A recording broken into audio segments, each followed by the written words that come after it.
Dad, I'm going to boarding school like you wanted. I'll finally be out of your way. I packed one bag and left. 5 years later, my stepmother was sobbing on my doorstep. The rain drummed against the windows of the Blackwood mansion like angry fingers, matching the rhythm of Arya's heart as she pressed her ear against the mahogany door. Inside her father's study, she could hear the familiar voices that had shaped her 17 years of existence, voices that spoke of her as if she were nothing more than an unwanted shadow. "She's becoming too much of a burden, Richard," came the silky, venomous voice of her stepmother, Victoria. "Always moping around, making everyone uncomfortable. It's affecting Marcus's studies."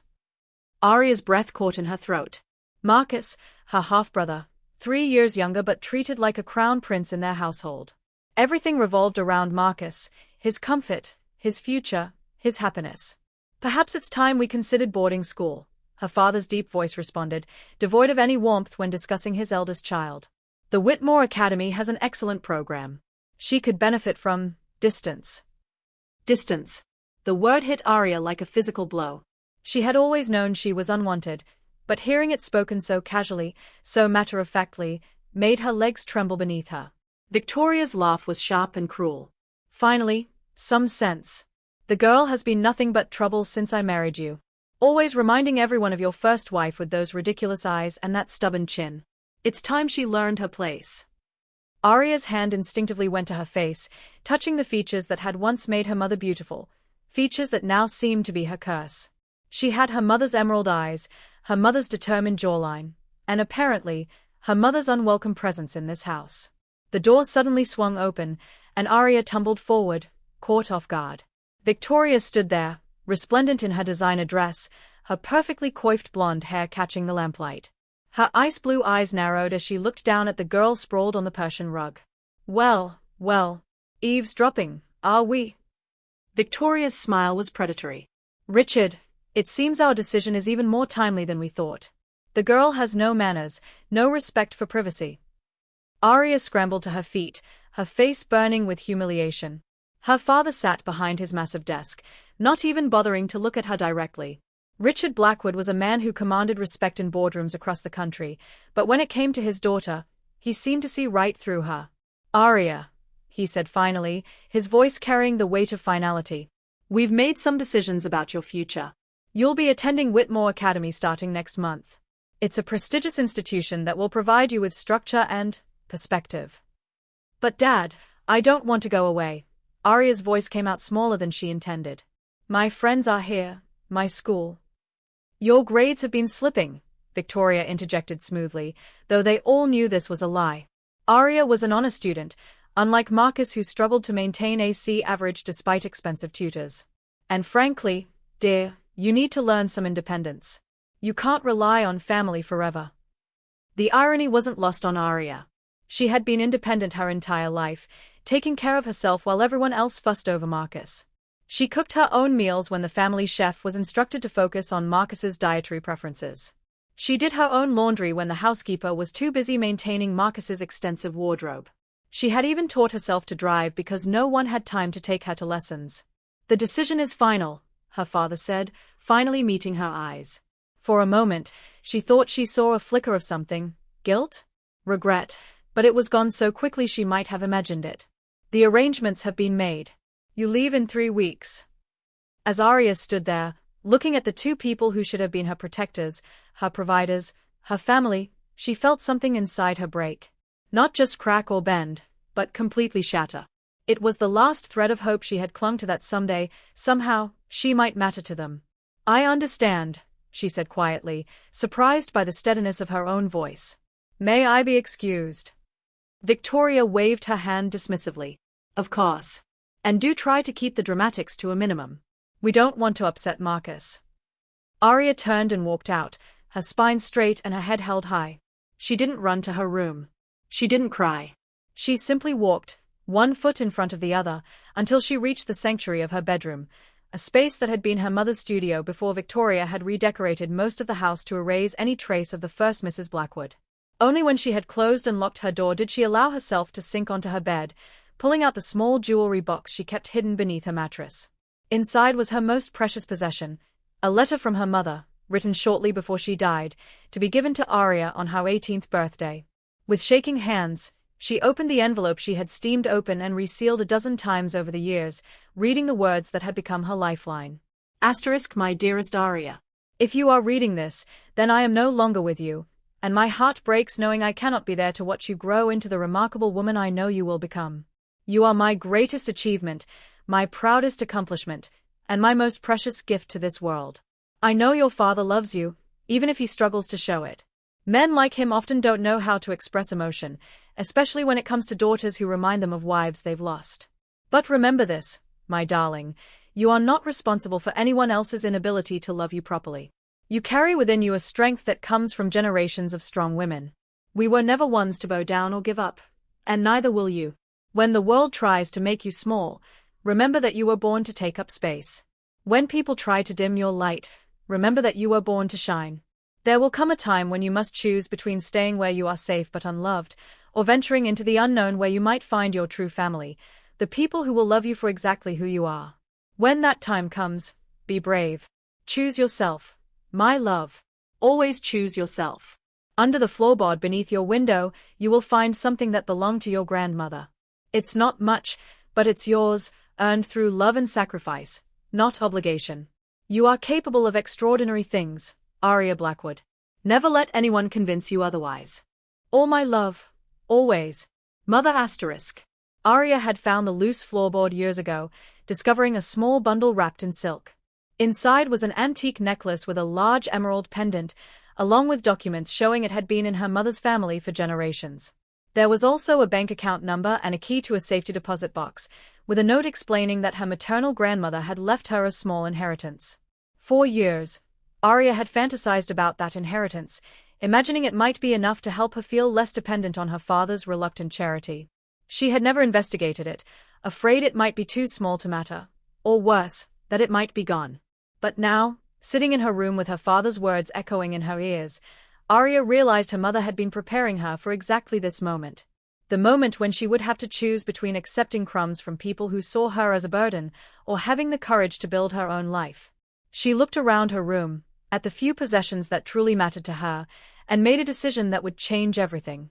She wouldn't just go to boarding school like a dutiful, unwanted daughter. She would take control of her own destiny. 3 weeks suddenly felt like both an eternity and no time at all. But it would be enough. It had to be enough. Chapter 2, The Escape Plan. The Riverside National Bank sat on the corner of 5th and Main like a fortress of marble and brass, its imposing columns reaching toward the gray October sky. Arya stood across the street, clutching her mother's documents in a manila envelope, watching businesspeople and families flow in and out of the building's revolving doors. She had told Victoria she was going to the library to research Whitmore Academy, a lie that had been accepted without question because it painted her as the dutiful, resigned daughter they expected her to be. In reality, she had spent the past week making careful plans, gathering information, and preparing for what might be the most important day of her young life. The bank's interior was hushed and reverent, all marble floors and mahogany panels. Arya approached the information desk, her heart hammering against her ribs. "I'd like to access a safety deposit box," she said to the middle-aged woman behind the desk, trying to keep her voice steady. "I have the key and documentation." 20 minutes later, Arya sat in a small private room, staring at the contents of safety deposit box 247 with tears streaming down her face. Her grandmother, a woman she had never met but whose love reached across the years, had left her far more than a small inheritance. Bank statements showed an account that had been growing steadily through investments for nearly 2 decades. The final balance made Arya's hands shake, $847,000. Nearly $1 million, accumulating interest and dividends, waiting for her 18th birthday, still 3 months away. But there was more. Legal documents establishing a trust fund, accessible for educational purposes with the right documentation. Letters from her grandmother to her mother, revealing a family history that had been completely hidden from her. Photos of strong, accomplished women who shared her eyes and her determined jaw. Most importantly, there was a sealed letter addressed to her, with instructions that it only be opened when she was ready to claim her independence. Arya's hands trembled as she broke the seal. My dear granddaughter. If you are reading this, then you have reached the point where staying is more painful than leaving, and you are ready to discover who you really are. Your mother was the light of my life, and her death broke my heart in ways that never fully healed. I wanted to be part of your life, to help raise you and love you as you deserved, but your father made it clear that contact with your mother's family was not welcome. It was one of the greatest sorrows of my life. But I never stopped thinking of you, never stopped preparing for the day when you might need what I could give you. This money represents 50 years of careful saving and investing. It is your birthright, your freedom, your future. Use it wisely, but more importantly, use it bravely. There is a house in Millbrook, 3 hours north of the city. It was your mother's childhood home, and I have maintained it all these years, hoping that someday you might want to know where you came from. The address and keys are in this box. It is yours now, along with everything in it, including more photographs and letters that will help you understand your family history. You have options, my darling. You have choices. You never have to accept being treated as less than you are, never have to beg for love from people who don't know your worth. There are people in this world who will see your value immediately, who will treasure you as the gift you are. Be brave. Be strong. Be yourself. With endless love. Grandmother Eleanor *. Arya sat in that small room for nearly an hour, reading and rereading the documents, trying to absorb the magnitude of what she had discovered. She wasn't trapped. She wasn't powerless. She had choices that her father and Victoria couldn't even imagine. The trust fund could be accessed immediately for educational purposes, which meant she could pay for college herself, choose her own path. The house meant she had somewhere to go, a place that was truly hers. The money meant freedom in ways she had never dared to dream. But with these revelations came a terrible clarity about her current situation. Her father hadn't just been neglectful.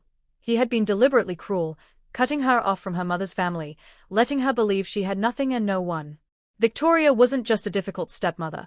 She was a woman who had actively worked to erase any trace of the love and support that could have sustained Arya through these difficult years. When Arya finally left the bank, she was a different person than the girl who had entered. She walked taller, breathed deeper, and for the first time in years, she smiled, really smiled, at her own reflection in the bank's glass doors. The next 2 weeks passed in a blur of careful planning. Arya researched colleges with late admission policies. She found a lawyer who could help her access her trust fund legally. She arranged for a storage unit to hold the few possessions she wanted to keep. Most importantly, she prepared for a conversation with her father and Victoria that would change everything. She would not be going to Whitmore Academy. She would not be exiled like an inconvenient reminder of her father's past. She would be taking control of her own life, and she would be doing it on her own terms. The night before she was supposed to leave for boarding school, Arya packed a single suitcase with her most important belongings. Everything else, the designer clothes Victoria had chosen for her, the expensive gadgets her father had bought out of guilt rather than love, the books and decorations that belonged more to the house than to her, would stay behind. She looked around her room one last time, at the space that had been her prison and her sanctuary, and felt nothing but relief. Tomorrow, she would walk out of this house and into a life she had chosen for herself. But first, she had some things to say. Chapter 3. The Confrontation. The Blackwood family sat around their formal dining table like actors in a play, each playing their assigned role with practiced precision. Richard carved the roast beef with surgical efficiency while Victoria discussed Marcus's upcoming soccer tournament with animated enthusiasm. Marcus himself, now 14 and already showing signs of the entitled arrogance that had been carefully cultivated in him, barely looked up from his phone. Arya watched them from her seat at the far end of the table, the seat that had been hers for so long she had worn a slight depression in the burgundy velvet cushion. Tonight, for the last time, she was the silent observer of their family tableau, the unwanted audience to their performance of domestic bliss. Marcus scored 3 goals at practice today, Victoria gushed, reaching over to ruffle her son's sandy brown hair. The coach says his varsity material already. Outstanding, Richard beamed, finally showing the paternal pride that Arya had craved her entire life. We'll need to start looking at prep schools with strong athletic programs. Harvard loves well-rounded applicants. Arya almost laughed at the irony. Marcus was failing 2 classes and had never shown interest in anything besides video games and soccer, yet his path to an Ivy League education was already being paved with gold. She, meanwhile, had maintained a 4.0 GPA while taking advanced placement courses, volunteered at the local animal shelter, and taught herself 3 languages, and was being shipped off to boarding school like excess baggage. And what about you, Arya? Victoria's voice cut through her thoughts with false sweetness. Are you excited about your new adventure tomorrow? The question was clearly rhetorical, asked only to maintain the illusion that Arya had any choice in the matter. But tonight, Arya was done playing her assigned role. "Actually, I won't be going to Whitmore Academy," she said calmly, setting down her fork and looking directly at her father. The silence that followed was electric. Marcus finally looked up from his phone, sensing drama. Victoria's smile froze on her face like a mask. Richard's hand stilled on his wine glass. "What do you mean?" her father asked slowly, his voice carrying the warning tone that had always made Arya shrink back into herself. "But not tonight. Tonight, she had armor made of truth and self-respect." "I mean, I've made other arrangements," Arya replied, her voice steady. "I've been accepted to Millbrook College with a full academic scholarship. I'll be starting in the spring semester." It was a small lie. She hadn't been accepted yet because she hadn't applied yet, but the scholarship part would be true enough once she used her own money to pay her tuition. Victoria's mask slipped, revealing the cold calculation underneath. "Don't be ridiculous. You're 17 years old. You can't make decisions like this without your father's permission." "You're right," Arya agreed pleasantly. "I can't make decisions like this as a minor. Which is why I've been in contact with a lawyer about emancipation proceedings. Given the clear pattern of emotional neglect and the availability of adequate resources for my care, he believes I have an excellent case." The words hit the table like grenades. Richard's face went red, then pale. Victoria's eyes narrowed to slits. "You ungrateful little," Victoria started, but Richard held up a hand to stop her. "Where do you think you're going to live?" he asked, his voice dangerously quiet. "How do you think you're going to pay for college? You have no money, no job, no references." This was the moment Arya had been preparing for, the moment when she would finally reveal the truth that had been hidden from her for so long. "Actually, Dad, I have quite a bit of money. Nearly $1 million, in fact, left to me by Grandmother Eleanor in a trust fund that you've somehow failed to mention for the past 17 years. The shock on her father's face told her everything she needed to know. He had known. He had always known. He had deliberately kept her in the dark about her inheritance, letting her believe she was completely dependent on his grudging charity. "That money was meant for your 18th birthday," he said finally, but his voice lacked conviction. "The money was meant to give me choices," Arya corrected. "And that's exactly what it's doing. I've also inherited Grandmother Eleanor's house in Millbrook, which is where I'll be living while I finish my education." Victoria looked like she was choking on her wine. "You can't possibly be serious. You're just a child. You have no idea how to manage that kind of money, how to live on your own." "You're right," Arya said, rising from her chair with a grace she didn't know she possessed. "I don't know how to do those things. But I know how to learn, which is more than I can say for some people in this room." Her gaze shifted to Marcus, who was staring at her with something that might have been admiration if she hadn't known him better.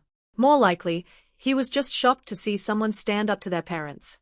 "Furthermore," Arya continued, "I'll be contacting all of Mother's family members, the ones you've kept me from knowing my entire life. I think they'd be very interested to meet their granddaughter and niece, don't you?" Richard stood up so suddenly his chair fell backward. "You will not drag this family's private business." "What family?" Arya interrupted, and for the first time, her voice carried real anger. "You mean the family that includes me? Because from where I'm standing, it seems like you've made it very clear that I'm not part of this family. You've made it clear that I'm an inconvenience, a burden, a reminder of something you'd rather forget." She moved toward the dining room door, then turned back to face them one last time. "You know what the saddest part is? I would have loved you anyway. Despite everything, despite the favoritism and the neglect and the constant message that I wasn't good enough, I would have loved you and tried to earn your love for the rest of my life. But you couldn't even let me have that dignity. You had to send me away, erase me, make me disappear." Tears were streaming down her face now, but her voice remained strong. "Well, congratulations. You're getting exactly what you wanted. I'm disappearing. But not into some boarding school where I'll spend the next year desperately hoping you'll want me back for holidays and summers. I'm disappearing into a life where I matter, where I'm wanted, where I don't have to earn love by making myself smaller." She pulled an envelope from her pocket and placed it on the sideboard. "That's my new address and phone number, in case you ever decide you'd like to know your daughter. But I won't be holding my breath." As she walked toward the door, she heard Victoria's sharp voice. "Don't you dare walk away from this family, young lady. If you leave now, don't expect to come crawling back when reality hits." Arya paused in the doorway, not turning around.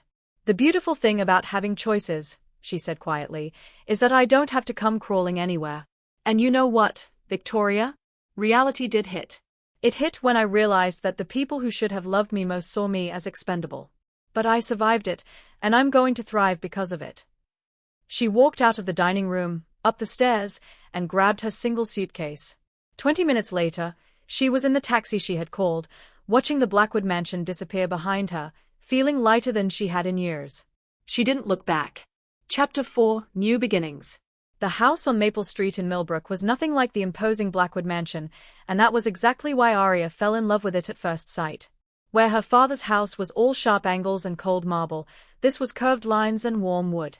Where the mansion demanded respect and distance, this house invited you to come in, sit down, and stay a while. Arya stood on the wraparound porch with the key trembling in her hand, almost afraid to open the door and break the spell. For 3 days, she had been staying in a small hotel while she completed the legal paperwork to access her trust fund and officially claim her inheritance. Now, finally, she was home. The front door opened easily, as if it had been waiting for her. Inside, the house was a shrine to a family she had never known but somehow recognized. Photographs covered every surface. Her mother as a child, gap-toothed and grinning. Her grandmother as a young woman, fierce and beautiful in a wedding dress from the 1940s. Aunts and uncles and cousins she had never met but who shared her eyes, her smile, her stubborn chin. The living room was decorated in warm earth tones, with overstuffed furniture that invited curling up with a book. The kitchen had vintage appliances that had been lovingly maintained, and a breakfast nook with windows that looked out onto a garden that was dormant now but clearly had been tended with great care. But it was the bedroom that had clearly been her mother's that made Arya sit down hard on the quilted bedspread and sob with relief. The walls were covered with her mother's artwork, paintings and sketches that revealed a talent Arya had inherited but never had the chance to develop. There were also photographs of Arya herself, at various ages, that could only have come from her father. Somehow, her grandmother had been keeping track of her, watching her grow up from afar, loving her from a distance. On the nightstand was a final envelope, this one addressed simply for when you come home. *, my darling girl. If you are reading this in this room, then you have found the courage to claim your birthright and step into the life you deserve. I am so proud of you, and I know your mother is too. This house holds 3 generations of strong women who refuse to be diminished by the world's expectations. Your great-grandmother raised 5 children alone during the Depression. Your grandmother, me, became a successful businesswoman at a time when most women were expected to stay home. Your mother was a gifted artist who brought beauty into the world despite the tragedy of her short life. You are the culmination of all their dreams and sacrifices. You carry their strength, their creativity, their refusal to give up. But more than that, you have something they never had: choices. Real choices, backed by resources and education and opportunity. The house is yours to keep or sell as you see fit. The money is yours to use wisely or foolishly, though I hope for the former. The future is yours to shape however you choose. But remember this: true wealth isn't money or property. True wealth is the ability to love yourself enough to demand better, to walk away from situations that diminish you, and to build relationships with people who see your worth. You are worthy of love, respect, and happiness. Don't ever let anyone convince you otherwise.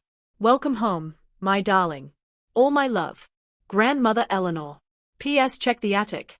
I left you some things that belong to your mother. ***. The attic was accessed by a narrow staircase behind a door Arya hadn't noticed before. At the top, she found a space that had been converted into an art studio, with easels and canvases and paintbrushes arranged as if her mother might return at any moment to continue working. But more than that, she found journals. Dozens of them, chronicling her mother's life from teenage dreams through art school, marriage, pregnancy, and finally, the diagnosis that would cut her life short. In these pages, Arya discovered not just her mother's thoughts and fears, but her desperate love for the daughter she would never see grow up. Arya kicked today, right under my ribs. I think she's going to be a fighter, like my mother. I hope she gets Richard's steadiness and my creativity, but most of all, I hope she gets the strength to be whoever she wants to be. I won't be there to protect her from the world, but maybe I can give her the tools to protect herself. Richard promises he'll make sure she knows about my family, about the women she comes from.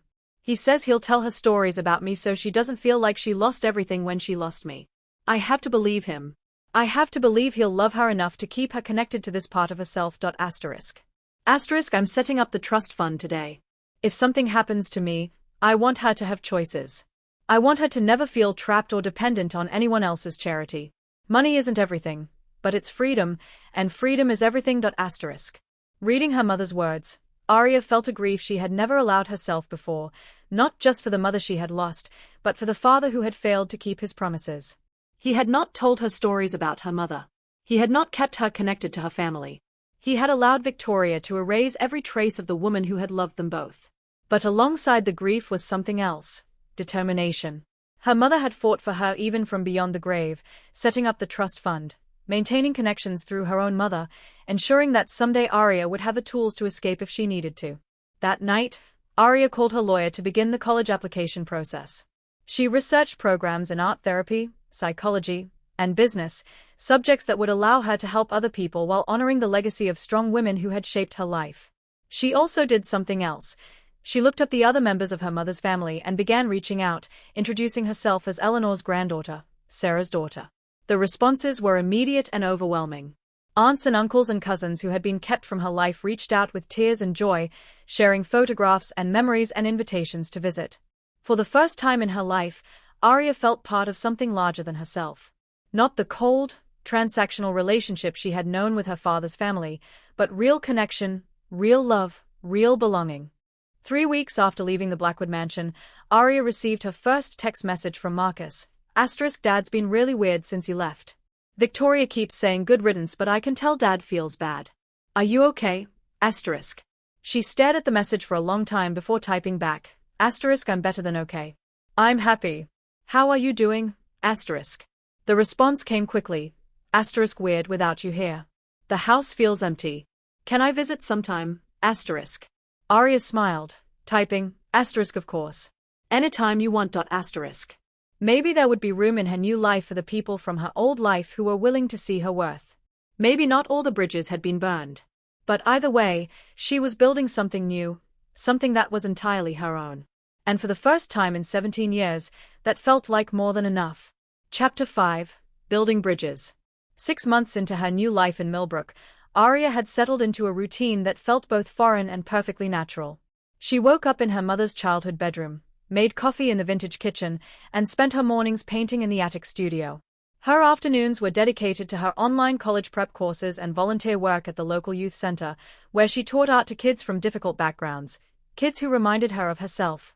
The girl who had once felt invisible in her own home now found herself at the center of a community that embraced her immediately. Mrs. Chen, who lived next door, brought her homemade soup and stories about her mother's childhood antics. Tom Rodriguez, who ran the hardware store, helped her learn basic home maintenance with the patient enthusiasm of a teacher who had found his favorite student. The librarian, Ms. Foster, set aside books she thought Arya might enjoy and listened with genuine interest to her college plans. For the first time in her life, Arya understood what it felt like to belong somewhere. But belonging didn't mean forgetting. Despite her new happiness, she often found herself thinking about the family she had left behind, particularly Marcus, who had been texting her regularly since that first tentative contact.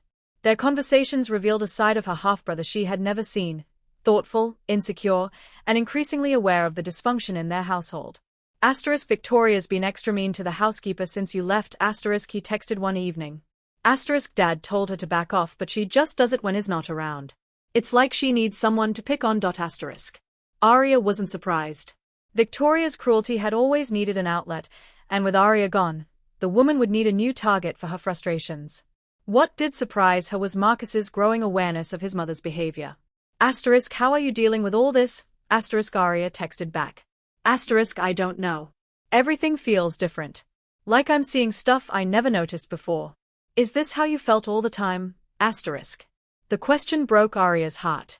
Marcus was beginning to see their family dynamics clearly, and it was obviously disturbing him. Part of her wanted to protect him from that painful awareness, but a larger part knew that seeing the truth was the only way he could grow into a better person than the entitled prince he had been raised to be. It's hard when you start seeing things clearly, she replied. But it's also the beginning of being able to make your own choices about who you want to be. That conversation led to Marcus asking if he could visit for a weekend, a request that sent Arya into a spiral of anxiety and excitement. She wanted to see him, wanted to show him that there were other ways to live, other definitions of family. But she was also afraid that he would judge her new life, afraid that his visit might somehow contaminate the peace she had found. In the end, it was Mrs. Chen who convinced her to say yes. Family is complicated, sweetheart, the older woman said as they worked together in Arya's garden, preparing it for spring planting. But love doesn't have to be. That boy loves you, I can tell from the way you smile when you talk about his messages. Maybe he needs to see what love looks like when it's not tangled up with all that other nonsense. So Arya said yes, and 3 weeks later, she found herself waiting on the train platform as the 4:15 from the city pulled in. Marcus appeared in the doorway of the second car, looking around uncertainly until he spotted her. At 14, he was taller than she remembered, his face losing its childish roundness. But when he smiled at her, he looked exactly like the little boy she had once read bedtime stories to when their parents were too busy or too drunk to notice bedtime had come and gone. The reunion was awkward at first. They were strangers, really, despite sharing 17 years in the same house. But as Arya showed him around Millbrook, the house that was now her home, the art studio where she was learning to paint like their shared grandmother had taught her mother, the youth center where she volunteered, Marcus began to relax. This place is so different from home, he said as they sat on the front porch swing, drinking the lemonade Mrs. Chen had brought over along with enough food for a small army. Different how? Arya asked, though she thought she knew. Quieter. But not like empty quiet. Like peaceful quiet. And everyone seems to actually like each other. He paused, swinging gently. Victoria's been talking about redecorating your room. Dad keeps telling her to leave it alone, but she keeps pushing. Yesterday she had some designer over looking at paint samples. Arya felt a familiar stab of hurt, but it was duller now, more like the ache of an old injury than a fresh wound. What does Dad say about all this? About me leaving? Marcus was quiet for a long time. He pretends everything's normal, but he's different. He comes home later, stays in his office more. Sometimes I catch him just sitting there staring at nothing. Victoria says he's busy with work, but I think he misses you. Did he ask you to say that? No, Marcus said quickly. He doesn't know I'm here. I told them I was going to a friend's house for the weekend. If they find out. He trailed off, but Arya could fill in the blanks.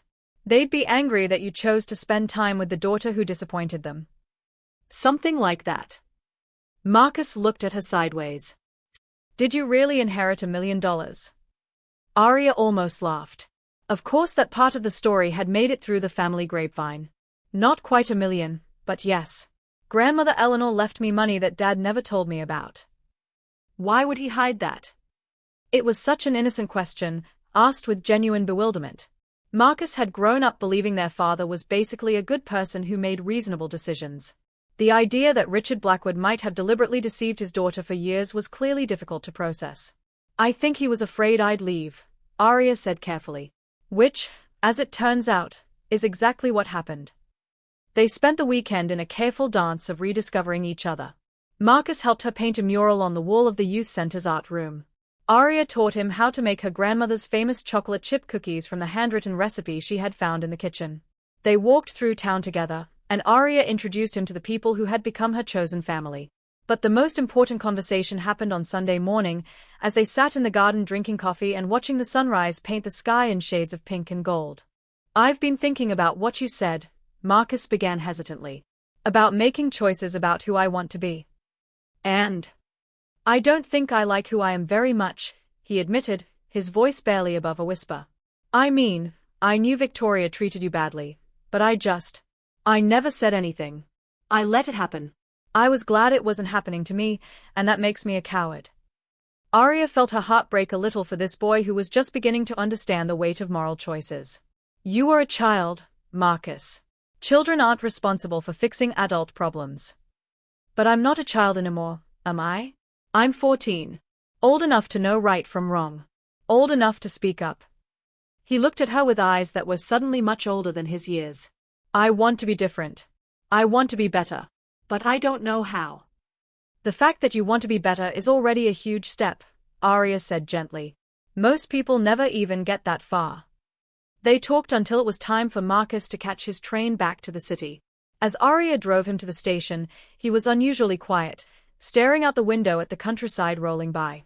Will you keep texting me? He asked as they waited on the platform. Of course. And will you be patient with me? While I figure out how to be a better person.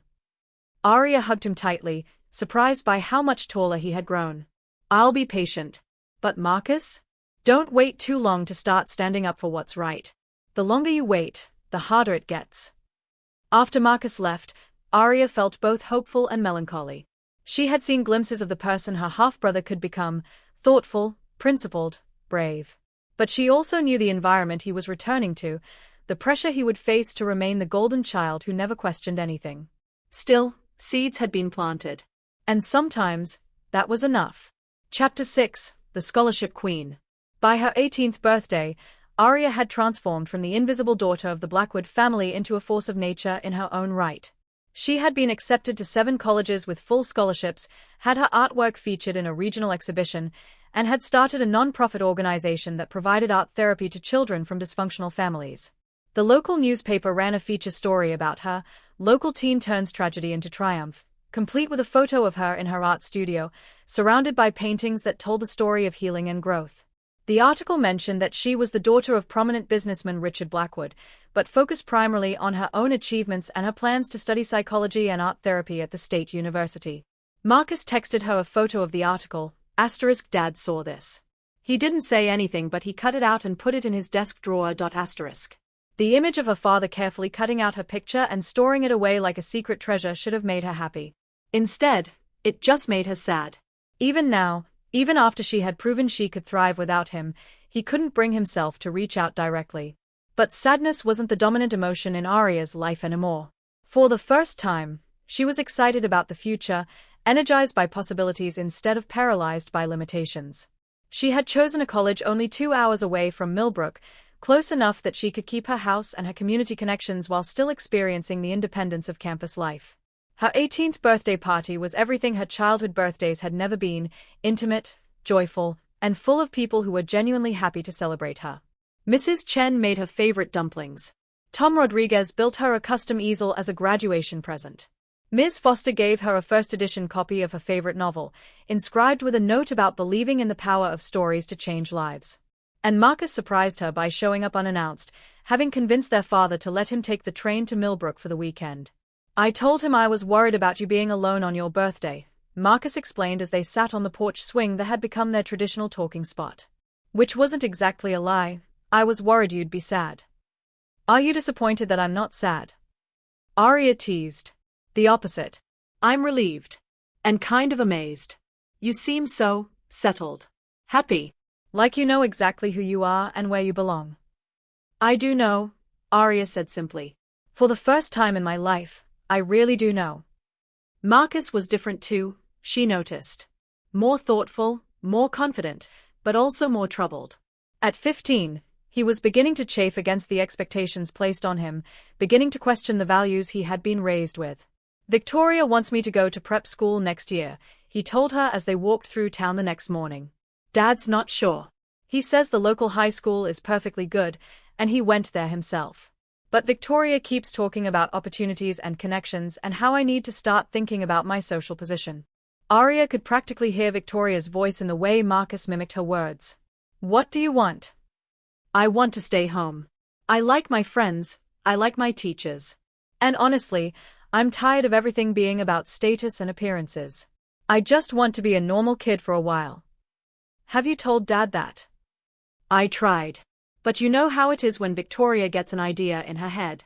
She keeps talking about how this is what's best for my future, how successful families make sacrifices for their children's advancement. Marcus kicked at a pebble on the sidewalk. Sometimes I think she just wants me gone too. The vulnerability in his voice broke Arya's heart. Marcus was beginning to see what she had known for years, that Victoria's love was conditional, transactional, based on what he could do for her image rather than who he was as a person. Maybe it's time for you and Dad to have a real conversation, Arya suggested. Just the two of you, without Victoria managing the discussion. How do I do that? Arya thought for a moment. Does he still take those early morning runs through Riverside Park? Marcus nodded. Every Sunday at 6 a.m., like clockwork. Then maybe you should start running with him. The idea seemed to energize Marcus. For the rest of his visit, they talked about strategies for connecting with their father, finding shared interests, creating opportunities for honest conversation, and most importantly, helping Richard see that his son was becoming a thoughtful young man with his own opinions and values. As Arya watched Marcus board the train back to the city, she felt a surge of protectiveness that surprised her with its intensity. She had spent so many years feeling powerless to change her family dynamics, but now she realized that leaving had given her something she had never expected: the ability to influence those dynamics from the outside. Marcus needed an ally, someone who could help him navigate the treacherous waters of their family politics without drowning in them. And Arya, secure in her own identity and independent in ways that gave her real power, was uniquely positioned to be that ally. The girl who had once begged for scraps of attention from a family was now in a position to offer something much more valuable: the example of what it looked like to choose your own path and the support to help someone else do the same. Chapter 7. The Prodigal Son's Awakening.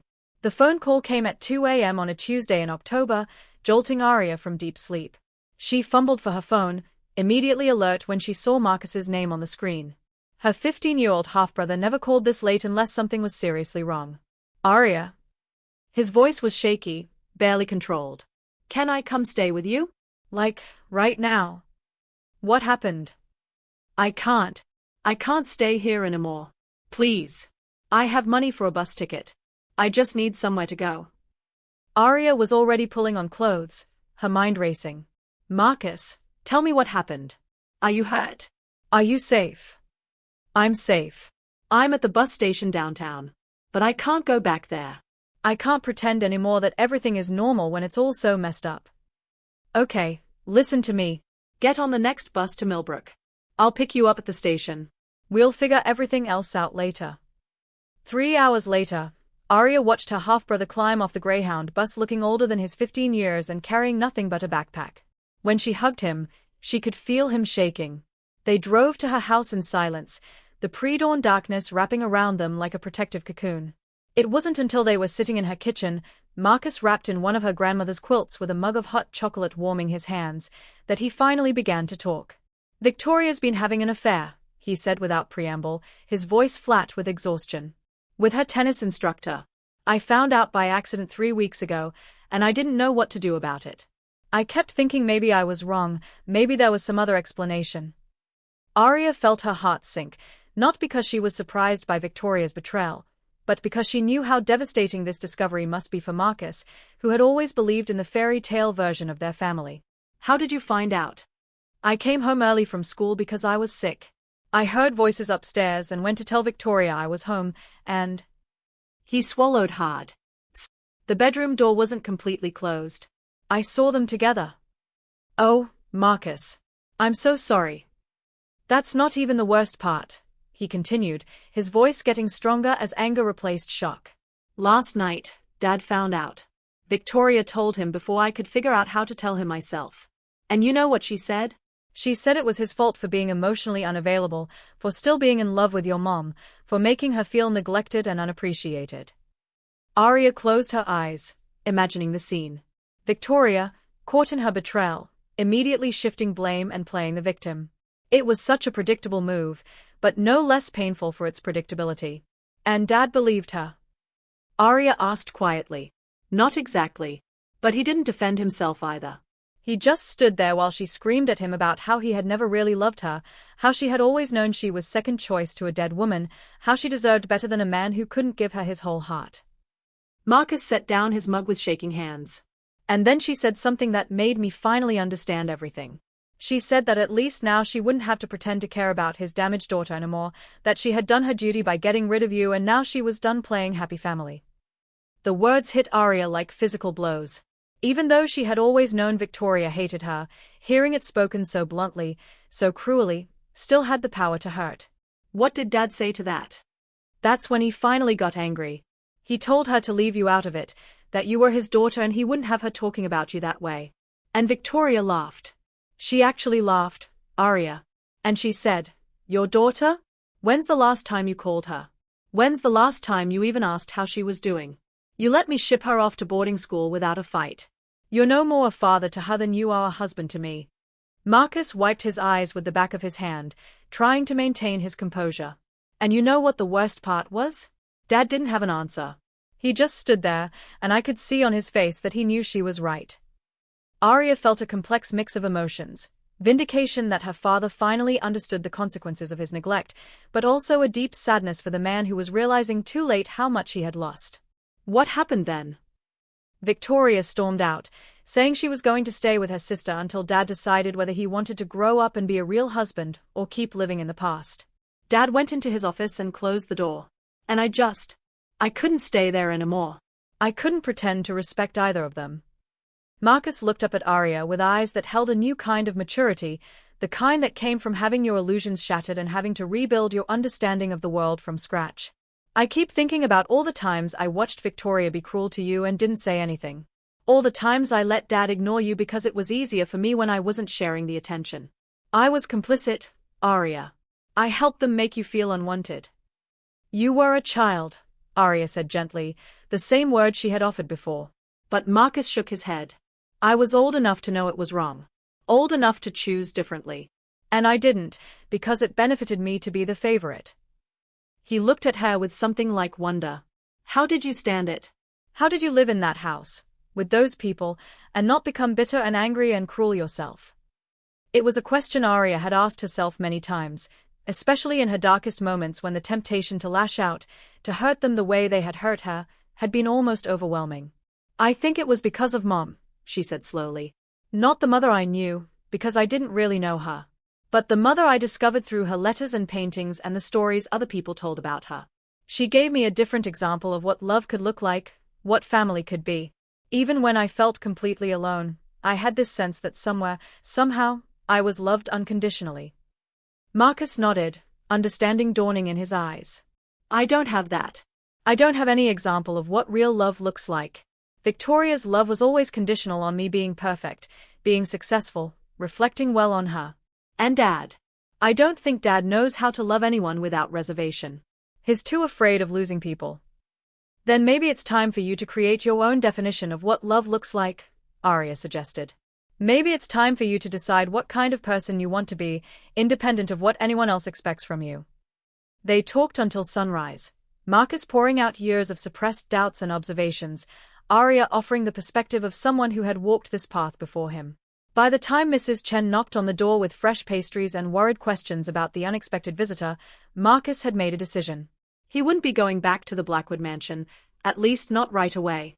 He would stay with Arya while he figured out what came next, while he learned how to be someone other than the golden child who had been raised to reflect his parents' ambitions rather than pursue his own dreams. It was a decision that would change everything, for Marcus, for their father, and ultimately, for the entire family that had fractured so completely that it would take a miracle to put it back together. But sometimes, Arya was beginning to understand. Miracles came disguised as teenagers with backpacks, showing up at bus stations in the middle of the night, ready to choose courage over comfort. Chapter 8. The Reckoning. Richard Blackwood stood in the doorway of what had once been his daughter's room, staring at the space Victoria had finally convinced him to let her redecorate. The room was now a sterile guest suite in shades of beige and cream, with no trace of the girl who had lived there for 17 years. The walls that had once held Arya's artwork and photographs were now adorned with generic landscape prints. The desk where she had spent countless hours studying and writing was gone, replaced by an antique writing table that was more decorative than functional. It had been 3 days since Marcus had disappeared, 3 days since Victoria had stormed out after their explosive confrontation, and Richard was finally beginning to understand the magnitude of what he had lost, not just in the past year, but over the course of his children's entire lives. The police had been little help. Marcus was 15, old enough to be considered a runaway rather than a missing child, and since there was no evidence of foul play, they had filed a report and offered little else. Richard had hired a private investigator, but deep in his heart, he suspected he knew where his son had gone. The business card sat on his desk like an accusation: Miller and Associates, Family Law. The lawyer Marcus had mentioned Arya consulting about emancipation. Richard had finally called the number, not to cause trouble for his daughter, but to see if the man knew anything about Marcus's whereabouts. Mr. Blackwood, the lawyer had said, his voice carefully neutral, I can't discuss my client's private affairs, but I can tell you that if a young person came to me seeking safe harbor, I would advise them to contact someone they trusted, someone who had successfully navigated similar circumstances. The message was clear. Marcus had gone to Arya. Now, Standing in the ghost of his daughter's room, Richard was forced to confront truths he had spent years avoiding. He pulled out his phone and scrolled through his contacts until he found the number Marcus had given him months ago, Aria's number, which he had programmed into his phone but never used. His finger hovered over the call button for a long time before he finally pressed it. The phone rang 3 times before a voice he barely recognized answered. "Hello? Aria? It's your father." The silence on the other end was deafening. When she finally spoke, her voice was carefully controlled. "Is everything okay? Is someone hurt?" "Marcus is missing. He's been gone for 3 days. I think he might be with you." Another long pause. "He's safe." Just those 2 words, but Richard felt a relief so intense it made him dizzy. His son was safe. His daughter was protecting him, just as she had always tried to protect Marcus from the dysfunction of their household. May I speak with him?" "He doesn't want to talk to you right now." The rejection stung, but Richard knew he deserved it. "Aria, there are things I need to explain, things I need to apologize for. I know I've made terrible mistakes." "Yes, you have." Her voice was still calm, but there was steel underneath it. "The question is, what are you planning to do about them?" The directness of the question caught him off guard. This wasn't the uncertain, desperate for approval girl he remembered. This was a young woman who had learned to value herself, who wouldn't accept empty promises or half-hearted apologies. "Victoria and I are getting divorced," he said, though that wasn't what he had planned to say. "The papers were filed yesterday." "Good for you. That doesn't answer my question." Richard rubbed his forehead, trying to organize his thoughts. He had spent his entire life being decisive, authoritative, in control. But talking to his daughter, really talking to her, required a different kind of courage, one he wasn't sure he possessed. "I don't know," he admitted finally. "I don't know how to fix what I've broken. I don't know how to be the father you and Marcus deserve. I don't even know how to ask for forgiveness when I'm not sure I deserve it." This time, the silence was different. Less defensive, more thoughtful. "Marcus can stay with me as long as he wants," Aria said finally. "He's enrolling in the local high school here, and I've spoken with a lawyer about temporary guardianship arrangements. You can fight me on this if you want, but I don't think that's what's best for him right now." "I won't fight you," Richard said quickly. "If he's happy there, if he's safe, then that's what matters." "Is it?" "Because for most of our lives, what mattered to you was maintaining the appearance of a perfect family, even if the reality was toxic. What's changed?" The question hit him like a physical blow, not because it was unfair, but because it was completely accurate. Richard had been so concerned with projecting success, with meeting other people's expectations of what his life should look like, that he had forgotten to pay attention to what his children actually needed. "What's changed," he said slowly, "is that I've lost everything that really mattered, and I'm finally awake enough to see it." "Have you, though? Lost everything?" Aria's voice was gentler now, less challenging. "Marcus is safe and happy. I'm building a life I love. You're free of a marriage that was making everyone miserable. Maybe instead of seeing this as losing everything, you could see it as a chance to build something better." The conversation continued for another hour, awkward and painful but also honest in a way Richard couldn't remember ever being with either of his children. Aria told him about her life in Millbrook, her college plans, her work with troubled kids. Richard found himself genuinely interested, genuinely proud, emotions he had rarely allowed himself to feel when it came to his daughter. "I have a favor to ask," Aria said as the conversation wound down. "Anything. Don't make any grand gestures. Don't show up here with flowers and apologies and promises you might not be able to keep. Marcus needs time to figure out who he is outside of the role he was forced to play in our family.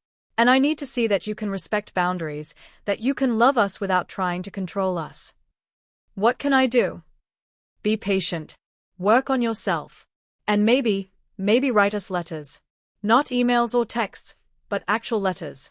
Tell us what you're thinking, what you're learning about yourself, what you're doing to become the person you want to be. Don't ask for anything in return. Just share yourself with us honestly." After the call ended, Richard sat in his empty house. Victoria had taken most of her belongings and many of the shared items when she left, and tried to remember the last time he had written a letter by hand. It had been decades, probably since college. But that evening, he went to his office and pulled out a sheet of his personal stationery, the kind with his name embossed at the top in elegant script. For a long time, He stared at the blank page, trying to find words that might begin to bridge the chasm he had created between himself and his children. Finally, he began to write. My dear Arya. I don't know how to begin this letter except to say that I am proud of you in ways I never told you when you lived in this house, and I am sorry for that in ways I am only beginning to understand. It was a small beginning, but it was a beginning. And for the first time in years, Richard Blackwood felt something that might have been hope. Chapter 9. Full Circle. 2 years had passed since Marcus had shown up at Arya's door in the middle of the night, and the transformation in both siblings was remarkable. Marcus, now 17, had grown into a thoughtful, confident young man who bore little resemblance to the entitled prince he had once been. He played guitar in the school jazz band, volunteered at the animal shelter, and maintained a steady relationship with a girl named Sarah who shared his passion for environmental activism. Arya, now 20, was in her junior year at the State University, double majoring in psychology and art therapy while maintaining her residence in Millbrook. Her non-profit organization, Canvas of Hope, had expanded to serve 3 counties, and she had been featured in several national publications as a young social entrepreneur to watch. The letters from their father had continued, arriving like clockwork every 2 weeks for the past year and a half. Richard's writing had evolved from stilted apologies to genuine reflections on his life, his mistakes, and his gradual journey toward becoming a better person. He had started therapy, sold the mansion that held too many painful memories, and moved to a modest house closer to his office. He had also begun volunteering at a local mentorship program for single fathers, helping other men learn to navigate parenthood after divorce. But despite the letters, despite the obvious changes in their father's life, neither Arya nor Marcus had seen him in person since Marcus had left home. It wasn't anger that kept them apart, that had faded long ago, but rather a need to be absolutely certain that they could maintain the healthy boundaries they had worked so hard to establish. The invitation came in March, written in their father's careful handwriting on simple white paper. Arya and Marcus. I know I have no right to ask this, and I want you to know that I will understand completely if the answer is no. But I would very much like to take you both to dinner for Arya's 21st birthday next month, if you're willing. Not at some fancy restaurant where we might feel pressured to perform for other people, but somewhere simple where we can just talk. I'm not asking for forgiveness or reconciliation or any kind of dramatic reunion. I just want to spend an evening with my children, to celebrate the remarkable woman Arya has become and to see for myself how well Marcus is doing. If you decide you're not ready for that, I will respect your decision completely. But if you're willing to give me a few hours of your time, I promise I will do my best to be worthy of it. Love, Dad. Arya read the letter 3 times before handing it to Marcus, who was sprawling on the living room couch with his guitar across his lap. She watched his face as he read, noting the way his expression shifted from wariness to something that might have been curiosity. What do you think? She asked. Marcus set the letter down and played a few contemplative chords. I think I'm scared, he admitted. What if seeing him brings back all the old dynamics? What if we fall back into those patterns where we're trying to please him instead of just being ourselves? What if we don't?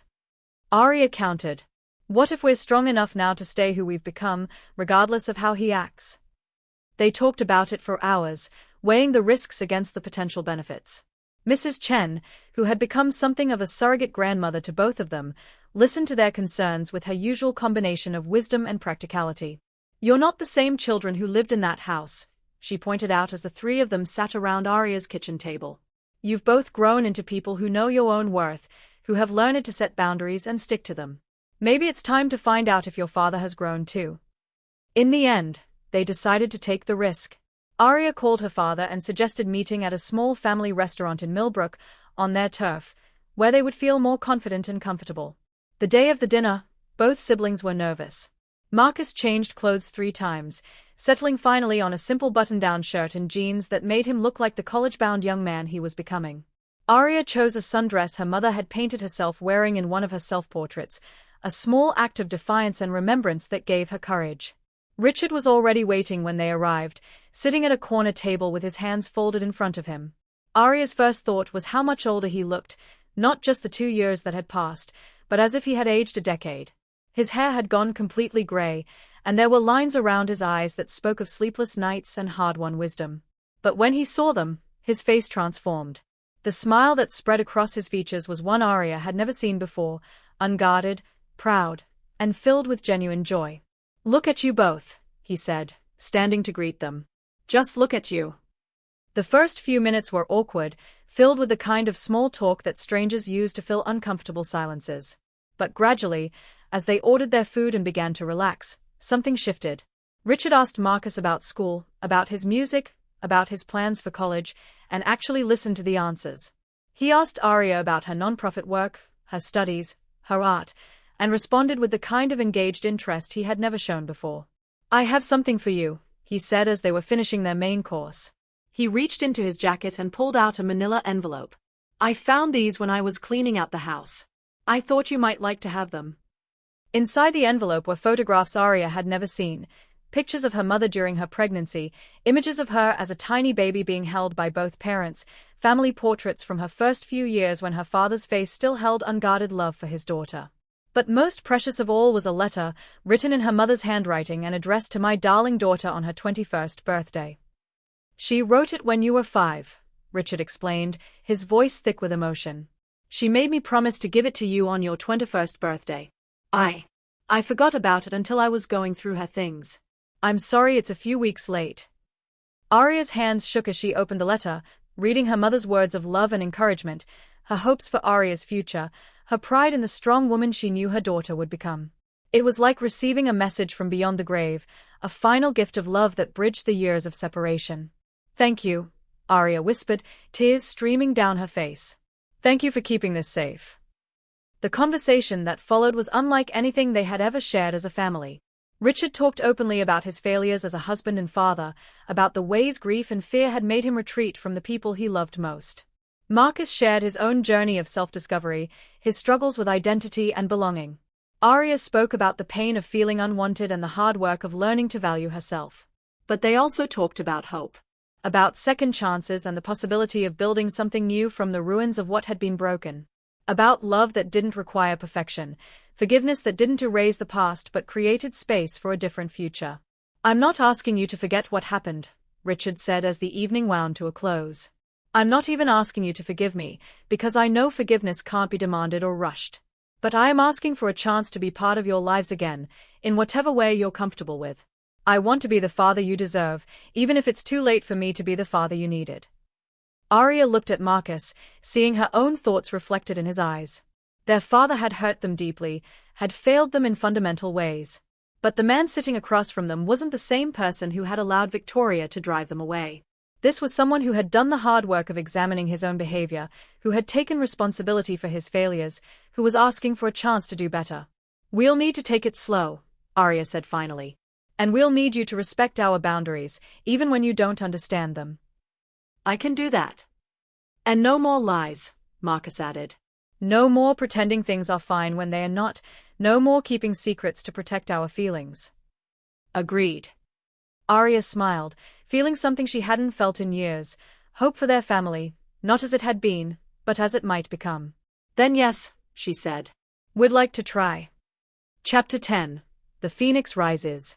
5 years later, Arya Blackwood, now Dr. Arya Blackwood, having completed her PhD in psychology with a specialization in family trauma therapy, stood before the mirror in her childhood bedroom, adjusting the simple but elegant wedding dress she had designed herself. The room had been restored to the way it was before Victoria's redecoration, filled once again with Arya's artwork and photographs of the family she had chosen and the family she had healed. Today was her wedding day, and as she looked at her reflection, she marveled at the journey that had brought her to this moment.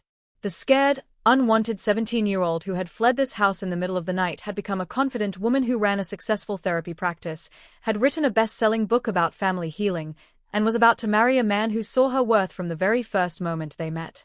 Dr. James Mitchell was a professor of art history at the State University, a gentle soul with paint-stained fingers and a laugh that could light up entire rooms. He had walked into her life during her graduate studies, not with dramatic gestures or overwhelming passion, but with steady kindness and the kind of love that grew deeper every day. He loved her art, her work, her fierce independence, and the way she had refused to let her past define her future.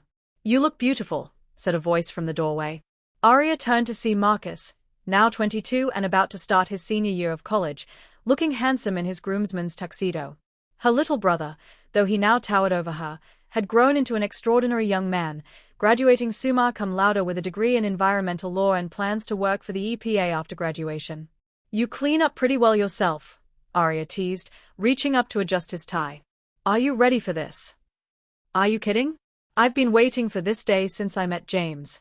Finally, someone else will have to listen to your lectures about proper nutrition and the importance of sunscreen. Arya laughed, swatting at him playfully. The relationship she had with Marcus now was everything she had hoped for during those dark years in their father's house, built on mutual respect, genuine affection, and the kind of easy companionship that came from having survived something difficult together. Is Dad ready? She asked, trying to keep her voice casual. He's been ready for an hour. I think he's more nervous than you are. Richard Blackwood's transformation over the past 5 years had been remarkable to witness. The man who had once been too emotionally shut down to show love for his children had become someone who called regularly, remembered important dates, and had learned to express his feelings with a vulnerability that still surprised them all. He had remarried the previous year, a warm, intelligent woman named Carol who was a high school principal and understood the complexities of family dynamics. She had embraced Richard's children as her own while respecting the boundaries of their existing relationships. Most importantly, Richard had never tried to rewrite history or minimize the pain he had caused. Instead, he had done the hard work of making amends through consistent actions over time. He had funded Arya's graduate education without being asked, had attended every one of Marcus's college performances, and had become one of the biggest supporters of Canvas of Hope. But more than the grand gestures, it was the small things that had rebuilt their relationship. The weekly phone calls, the handwritten notes of encouragement, the way he listened without trying to fix everything. A gentle knock on the door interrupted her thoughts. Come in, she called. Richard stepped into the room, looking distinguished in his father-of-the-bride tuxedo, but she could see the emotion in his eyes as he took in the sight of his daughter in her wedding dress. You look exactly like your mother, he said softly, his voice thick with memory. She would be so proud of the woman you've become. Arya felt tears threatening to ruin her carefully applied makeup, but she didn't care. I think she would be proud of all of us, she said, reaching out to take her father's hand. We've all come so far from where we started. Richard squeezed her hand gently. I have something for you, he said, pulling a small velvet box from his pocket. This was your mother's. I should have given it to you years ago, but I wasn't ready to let go of the past. Now I realized that holding onto it wasn't honoring her memory, it was dishonoring yours. Inside the box was a delicate gold bracelet with small charms representing different phases of life, a paintbrush, a heart, a graduation cap, a house. She started this when she found out she was pregnant with you, Richard explained. She said she wanted to give you something that would remind you that every stage of life was precious, that you should embrace each moment instead of rushing toward the next one. Arya held the bracelet up to the light, seeing the love and hope her mother had invested in each tiny charm. Will you help me put it on? Richard Blackwood's transformation over the past 5 years had been remarkable to witness. The man who had once been too emotionally shut down to show love for his children had become someone who called regularly, remembered important dates, and had learned to express his feelings with a vulnerability that still surprised them all. He had remarried the previous year, a warm, intelligent woman named Carol who was a high school principal and understood the complexities of family dynamics. She had embraced Richard's children as her own while respecting the boundaries of their existing relationships. Most importantly, Richard had never tried to rewrite history or minimize the pain he had caused. Instead, he had done the hard work of making amends through consistent actions over time. He had funded Arya's graduate education without being asked, had attended every one of Marcus's college performances, and had become one of the biggest supporters of Canvas of Hope. But more than the grand gestures, it was the small things that had rebuilt their relationship. The weekly phone calls, the handwritten notes of encouragement, the way he listened without trying to fix everything. A gentle knock on the door interrupted her thoughts. Come in, she called. Richard stepped into the room, looking distinguished in his father-of-the-bride tuxedo, but she could see the emotion in his eyes as he took in the sight of his daughter in her wedding dress. You look exactly like your mother, he said softly, his voice thick with memory. She would be so proud of the woman you've become. Arya felt tears threatening to ruin her carefully applied makeup, but she didn't care. I think she would be proud of all of us, she said, reaching out to take her father's hand. We've all come so far from where we started. Richard squeezed her hand gently. I have something for you, he said, pulling a small velvet box from his pocket. This was your mother's. I should have given it to you years ago, but I wasn't ready to let go of the past. Now I realized that holding onto it wasn't honoring her memory, it was dishonoring yours. Inside the box was a delicate gold bracelet with small charms representing different phases of life: a paintbrush, a heart, a graduation cap, a house. She started this when she found out she was pregnant with you, Richard explained. She said she wanted to give you something that would remind you that every stage of life was precious, that you should embrace each moment instead of rushing toward the next one. Arya held the bracelet up to the light, seeing the love and hope her mother had invested in each tiny charm. Will you help me put it on? As Richard fastened the clasp around his daughter's wrist, both of them were thinking about the woman who wasn't there to see this day but whose love had somehow made it possible. Arya, Richard said quietly, I need you to know that walking you down the aisle today is the greatest honor of my life. Not because you're getting married, but because you chose to let me be part of this moment despite everything I did wrong. You could have walked alone, and you would have been magnificent. But you're letting me stand beside you, and that's a gift I will never take for granted. Dad, Arya said, her voice steady despite her tears, we've all made mistakes. We've all hurt each other. But we've also all chosen to do better, to love better, to be better. That's what family really means, not being perfect, but choosing each other again and again, even when it's hard. A soft knock interrupted them, and Mrs. Chen peeked her head around the door. It's time, sweetheart, she said, beaming at Arya. The older woman had become like a second grandmother to both siblings, and Arya had asked her to be her honorary mother of the bride. The ceremony was held in the garden behind the house on Maple Street, surrounded by everyone who had become part of Arya's chosen family over the years. The youth center kids she had mentored sat beside her college professors. Her maternal aunts and uncles, who had become a treasured part of her life after reconnecting, mixed easily with James's large, boisterous family. Even some of her father's friends were there, people who had watched Richard's transformation with admiration and had come to genuinely love the daughter they had once barely known existed.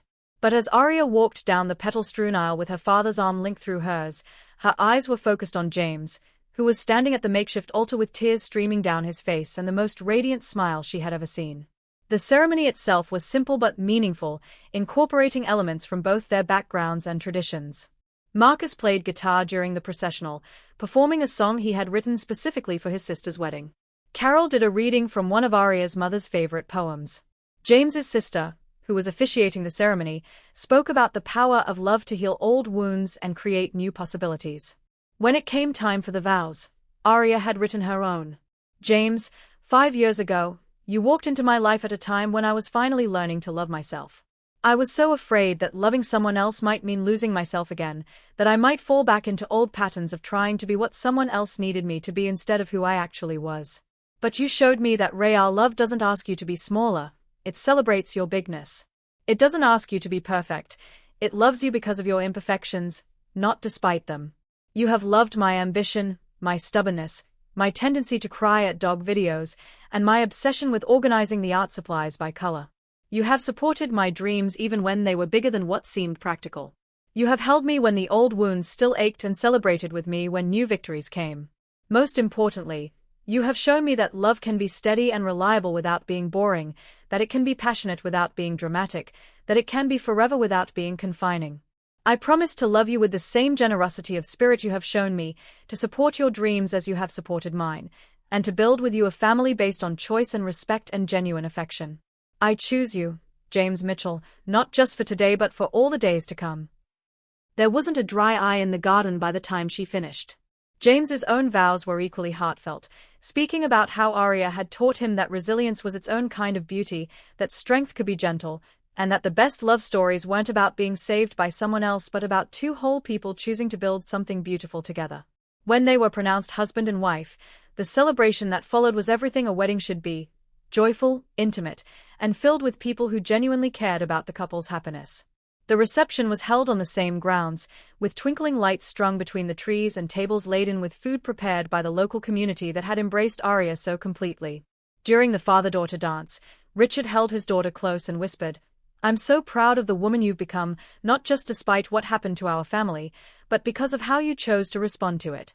You took pain and turned it into purpose, took abandonment and turned it into independence, took brokenness and turned it into wholeness. You are the strongest person I know." "I had good teachers," Arya replied, thinking not just of her father's eventual redemption, but of all the people who had shown her different ways to love and be loved. "And I had a choice to make: become bitter or become better. I chose better. Later in the evening, as the celebration was winding down, Arya found herself standing on the front porch of her house with Marcus, watching their guests slowly drift away into the warm summer night. Do you ever think about what would have happened if you hadn't left that night 5 years ago? Marcus asked, leaning against the porch railing. Sometimes, Arya admitted. But not with regret. I think everything happened exactly as it needed to happen. I needed to leave to find out who I was. You needed to see what dysfunction looked like from the outside to recognize it. Dad needed to lose us to understand what he was risking by taking us for granted. Even Victoria needed to be exposed for who she really was so that everyone could stop pretending. Do you think she's happy? Wherever she is. Arya had heard through mutual acquaintances that Victoria had moved to California after the divorce, where she had married a wealthy real estate developer and was playing the role of trophy wife to a new audience. It sounded like exactly the life Victoria had always wanted, all appearance and no substance. I hope so, Arya said, and she meant it. I hope she found whatever it was she was looking for when she tried so hard to make me disappear. Holding on to anger toward her would just give her power over me, and I refused to let anyone have that kind of control over my happiness. Marcus nodded, understanding. Over the years, both siblings had done the hard work of forgiveness, not for Victoria's sake, but for their own. They had learned that forgiveness wasn't about excusing someone's behavior or pretending they hadn't been hurt. It was about refusing to let past pain dictate future choices. I love you, you know, Marcus said suddenly, his voice thick with emotion. I know I was awful to you for so many years, and I know I can never fully make up for that. But I want you to know that you saved my life by showing me a different way to be. You're the best person I know. Arya pulled her little brother, who was now 6 inches taller than her, into a fierce hug. I love you too, she said. And you weren't awful. You were a kid in an awful situation. We all did what we had to do to survive. But look at us now. As if on cue, James appeared in the doorway, having changed out of his tuxedo into jeans and a t-shirt. There's my beautiful wife, he said, wrapping his arms around Arya from behind. Are you ready to start our honeymoon, Mrs. Mitchell? Arya leaned back against her husband's chest, looking out at the town that had become her sanctuary, the house that had given her roots, the brother who had become her best friend, and felt a contentment so complete it was almost overwhelming. 10 years ago, she had been a broken girl begging for scraps of love from people who saw her as a burden. Tonight, she was a woman surrounded by chosen family, married to a man who cherished her exactly as she was, successful in work that gave her life meaning, and finally at peace with her own story. The phoenix had risen from the ashes of her childhood, not seeking revenge on those who had tried to keep her small, but building something beautiful and lasting from the lessons learned in the fire. She was exactly where she belonged, exactly who she was meant to be, exactly as loved as she had always deserved to be. And that, Arya realized, was the best revenge of all, not hurting the people who had hurt her, but being so radiantly, authentically happy that their opinions of her worth had become completely irrelevant. She had won not by defeating them, but by refusing to let their limitations become her own. The girl who had once felt invisible had become a woman who was impossible to ignore, not because she demanded attention, but because she had learned to shine with her own inner light. And she was just getting started.